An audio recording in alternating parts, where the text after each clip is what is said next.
119వ కీర్తన 105వ వచనము. నీ వాక్యము నా పాదములకు దీపమును నా త్రోవకు వెలుగునై ఉన్నది. హల్లెలూయా.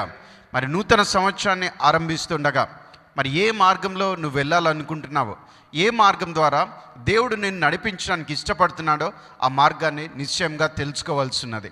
దాని తర్వాత మరి నువ్వు వెళ్తున్నటువంటి మార్గం నాకు వెలుగ్గా దేవుని యొక్క వాక్యమే ఉండాలి.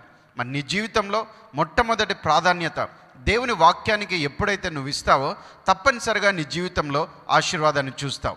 దేవుడు సమస్తమైనటువంటి సృష్టిని తన మాట ద్వారా దేవుడు నిర్మించాడు. మరి ఆ మాట ద్వారానే సమస్తమైనటువంటి సృష్టిని ఆయన నడిపిస్తున్నాడు. మరి నీ జీవితం కూడా చక్కగా సృష్టించబడి నడిపించబడాలి, దీవించబడాలంటే దేవుని వాక్యానికి మొట్టమొదటి ప్రాధాన్యతనివ్వాలి. ఆమేన్.